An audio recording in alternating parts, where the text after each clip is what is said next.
자, 우리 기름평 교수님 나오셔서 차별금지법, 건강가정기본법 개정안의 문제점과 국회 진행 상황에 대해서 말씀해 주시겠습니다. 우리 여러분 아시죠? 부산대학교 이제 정년 퇴직하시고 한동대학 석자 교수님으로 가셨습니다. 여러분 박수로 격려하겠습니다.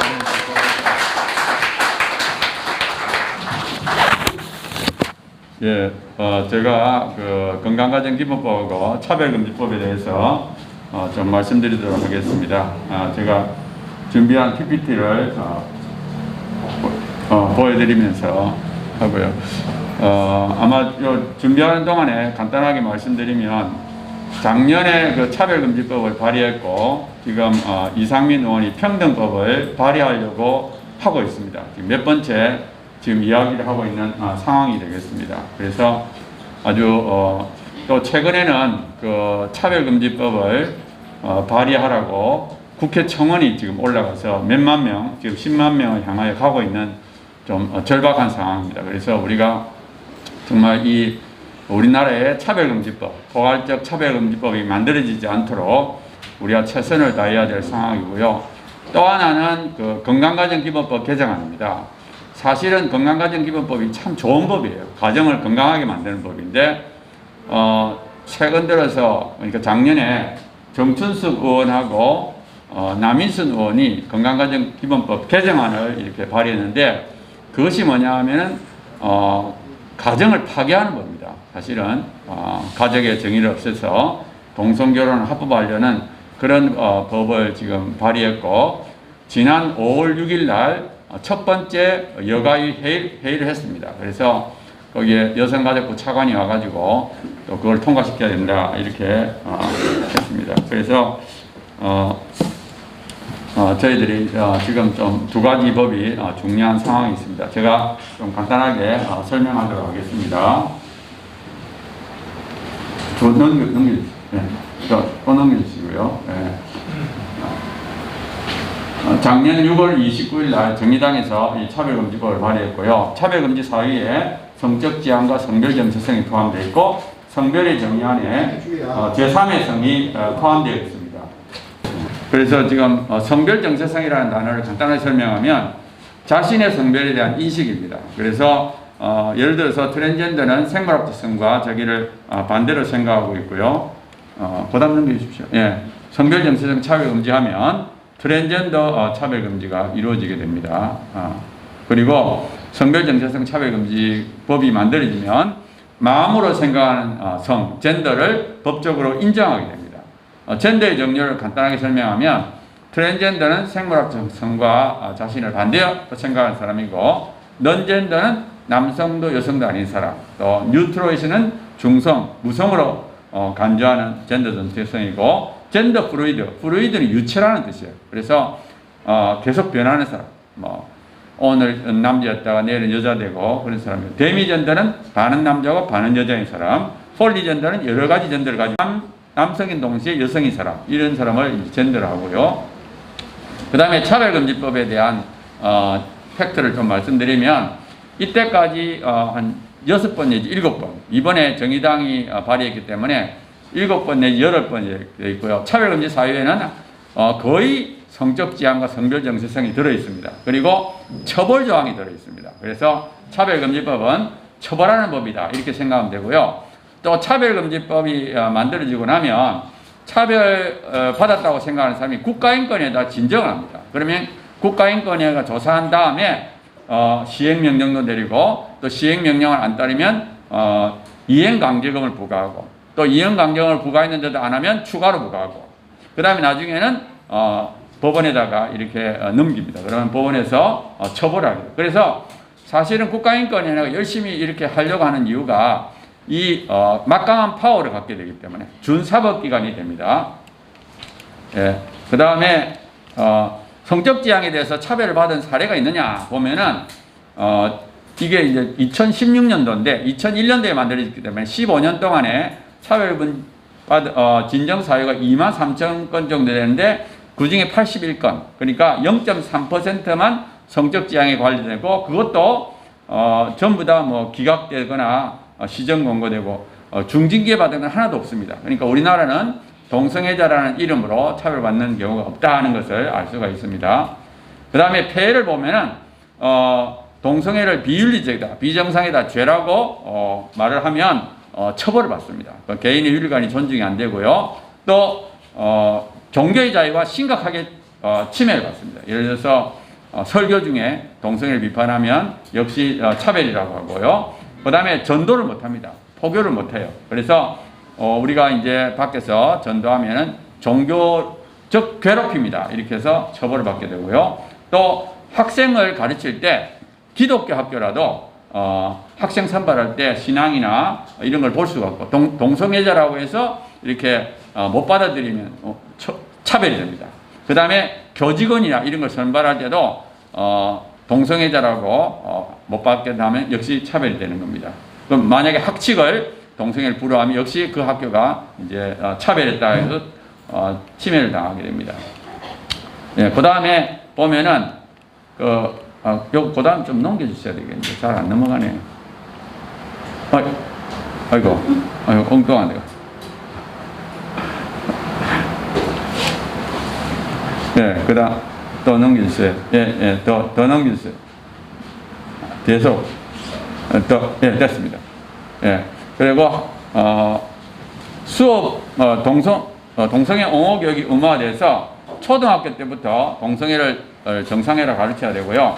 그 다음에 성교육 시간에 이성 간의 성관계뿐만 아니라 동성 간의 성관계도 가르치게 되고요. 그렇게 하다 보니까 영국에서는 이런 교육을 받은 경우에 8년 만에 25배가 된 거죠. 한 100명 되던 청소년 트랜스젠더들이 2,500명, 25배가 증가했습니다.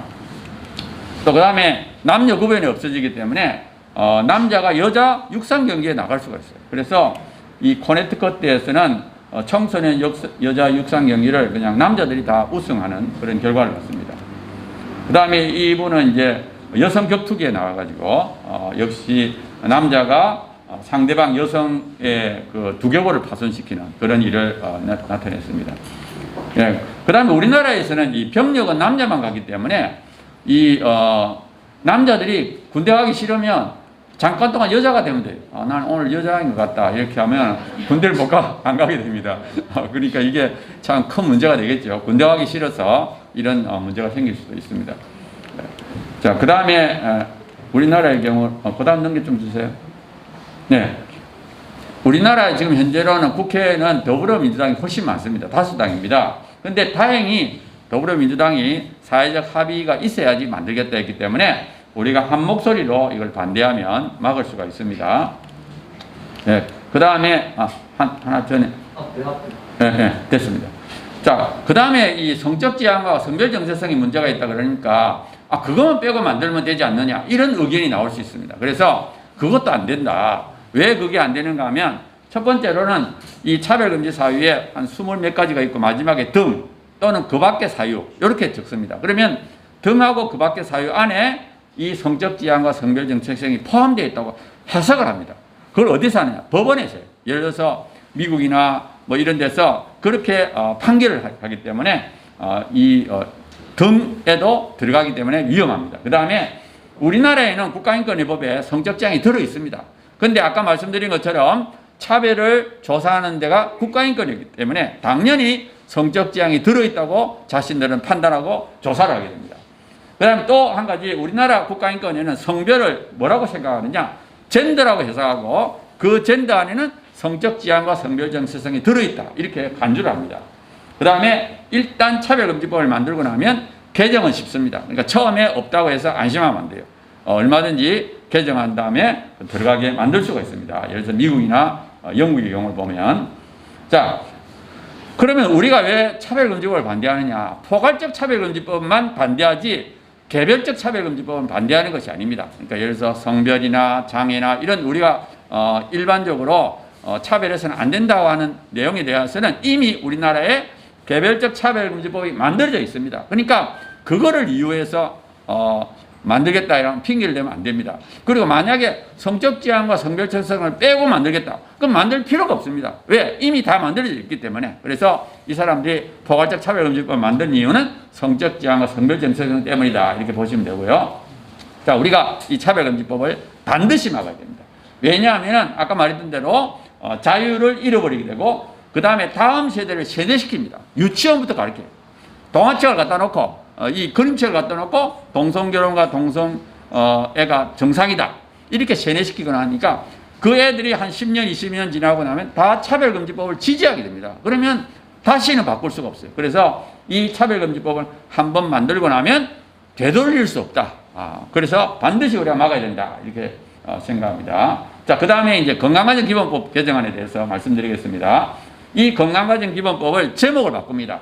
가족지원기본법 이렇게 가족정책기본법 제가 말씀 정책 가정을 가족으로 바꿔버립니다. 근데 가족하고 가정은 의미가 다릅니다. 가족은 혼인, 혈연, 이방으로 이루어진 사회의 기본다리 여기 가족이고요. 가정은 생활단위입니다. 그래서 가족하고 가정은 완전히 다른데 이 건강가정을 가족으로 바꿔버립니다. 자, 그리고 나서 가족의 정의를 없애요. 신기하지? 이름을 가족으로 바꾸고 나서 가족의 정의를 없애버립니다. 자, 이거는 있을 수 없는 일이죠. 이 제목 자체가 가족인데 가족의 정의를 없애요. 그리고 나서 왜 그럼 없애느냐? 대통령령으로 정하든지 나중에 법에 추가하든지 해석으로 들어가려고 합니다. 그러니까 이게 결국 동성결혼을 합법하기 위한 근거가 된다. 이렇게 보시면 되겠고요. 그 다음에 이분들이 이제 주장하는 것이 뭐냐면 다양한 가족이라는 이름으로 자꾸 이거를 바꿔야 된다고 주장하는데 이분들이 이제 언론에 떠드는 게 뭐냐? 미혼모, 미혼부, 한가족 가족을 하기 위해서. 근데 이미 우리나라에는 한가족 가족 지원법이 존재합니다. 그 다음에 다문화 가족, 외국인들 이것도 역시 다문화 가족 지원법이 있습니다. 그 다음에 조성가족, 위탁가족 이것도 역시 한부모 가족이나 아동복지법에 의해서 역시 되어 있습니다. 그러니까 이분들이 주장하는 내용들은 이미 법에 만들어져 있습니다. 자, 그러면 결국 빠지는 게 뭐냐? 미혼 동거. 결혼하지 않고 동거하는 것은 빠져 있습니다, 현재. 그런데 미혼 동거, 남녀가 결혼하지 않고 사는 것도 사실혼이라는 이름으로 거의 결혼처럼 인정이 되고 있습니다. 그래서 여기서 보면은 사실혼도 보면은 정조의 의무가 있고요. 헤어질 때 재산 분할 청구권이 있고 미자료도 있습니다. 그러니까 사실혼도 거의 결혼처럼 이렇게 되어 있습니다. 자, 그러면 문제가 뭐냐 하면은 이 사람들이 이걸 하려고 하는 고담 넘겨주세요. 자, 그러면 지금 미혼 동거 중에 4가지가 있는데 혼인의 의사가 있는 경우, 없는 경우, 그 다음에 법적으로 혼인이 되는 경우, 아닌 경우 보면은 조금 전에 혼인의 의사가 있고 법률적으로 인정이 되는 건 사실혼이라고 되어 있죠. 자, 그러면 혼인 의사가 있지만 혼인이 불가능한 경우가 있죠. 그게 뭐냐? 저쪽에 있는 것처럼 동성결혼, 근친결혼, 다부다처제. 이거는 지금 법적으로 안 되거든요. 근데 이거가 포함이 돼버립니다. 그 다음에 문제는 뭐냐면 혼인의 의사가 없는 경우. 그냥 단순히 결혼할 마음이 없는데 그냥 남녀가 같이 잠깐 이렇게 인조이 하는 거. 그건 동거. 그 다음에 역시 동성끼리. 자, 이래서 이제 동거를 우리가 포함하게 되면 이게 다 포함됩니다. 그러니까 이제 큰 문제가 되는 거죠. 그래서 예를 들어서 혼인의 의사 없이 그냥 단순히 동거하는 것도 법적으로 결혼한 것과 똑같은 것이 돼버린다. 그러면 어떻게 되겠어요? 결혼 안 합니다. 예를 들어서 프랑스 같은 데서는 결혼 안 해요.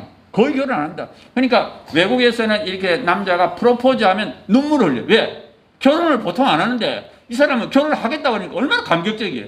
그래서 영국에서는 1000명당 한 2명 정도 결혼한다고 그래요. 그러니까 이 결혼이라는 게 거의 희귀해집니다. 그러니까 이 동거까지 우리가 합법화시키게 되면 결혼이 무너지게 된다. 이렇게 보시면 되겠습니다. 예, 그 다음에 여기서는 사유리 이 문제가 심각한데 이게 사실은 사유리 문제는 이거하고 별 상관이 없는 겁니다. 사실은 이 사유리는 정자를 기증받아가지고 아기를 낳았는데 사실은 덴마크 정자은행에서 구매를 한 거예요. 근데 사실은 이게 우리나라에서 법적으로 불법입니다. 우리나라에서 이게 되는 경우는 뭔가 남편이 정자가 부실할 때는 남편이 허락을 받고 여자가 이렇게 할 수가 있어요. 근데 그거는 남편이 허락이 있어야 됩니다. 이처럼 이렇게 매매해도 안 되고요. 이런 경우는 불가능합니다.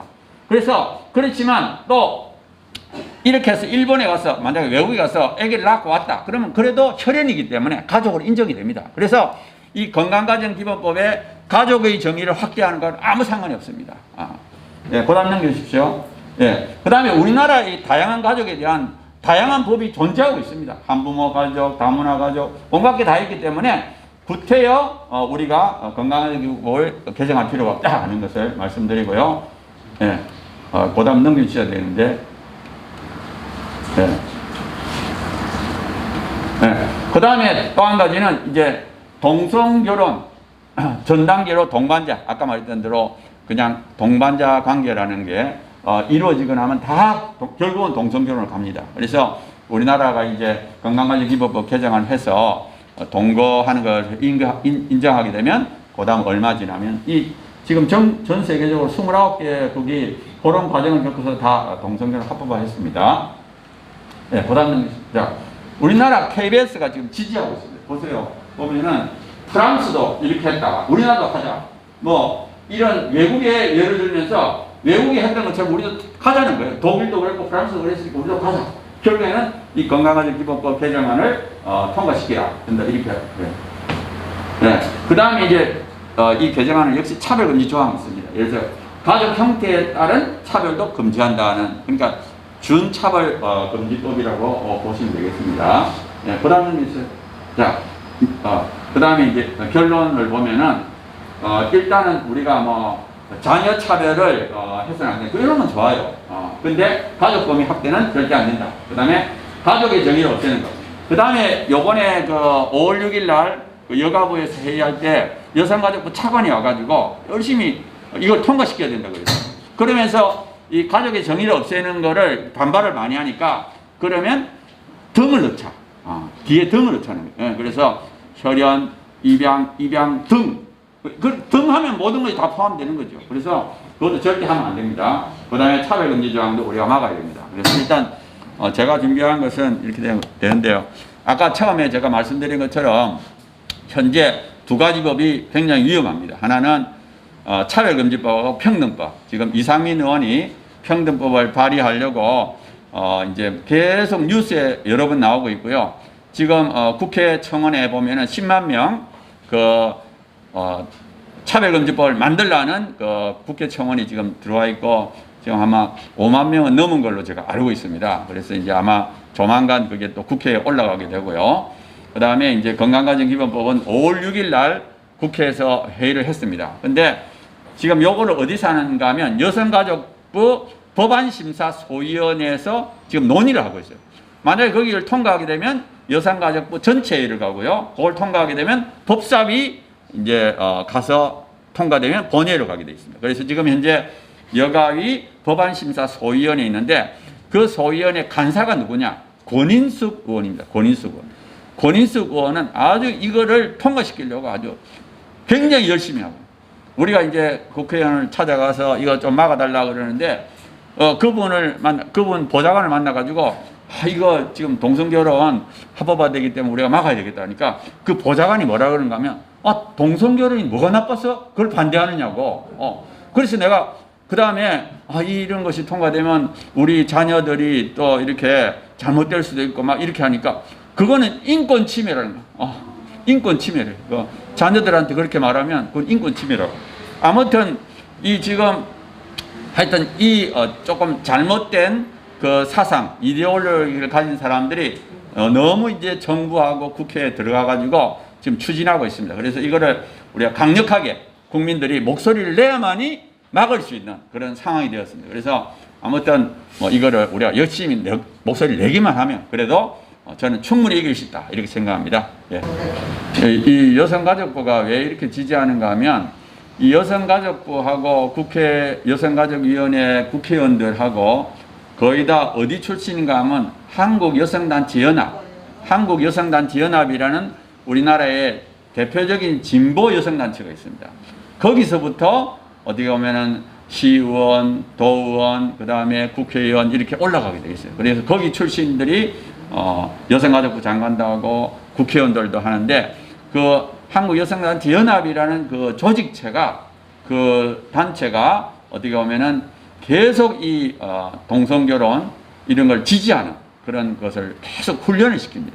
그러니까 마치 뭐 주사파가 훈련시키든지 자기 사상을 잘 따르는 사람들을 발굴해 가지고 나중에 정치계에 이렇게 보내는 일을 하고 있습니다. 그러니까 그렇기 때문에 이게 하루아침에 이 사람들이 된 건 아니고요. 그래서 우리가 이분들하고 싸우려면 우리도 똑같이 정말 다음 세대를 발굴해서 훈련시키고 그 다음에 정치계로 보내야 됩니다. 근데 지금은 뭐 지금 당장은 어려우니까 우리가 양육을 하면서 동시에 지금 현재 그 어떻게 보면 좀 골수 분자들 국회나 정부에 있는 분들과 강력하게 저지를 시켜요.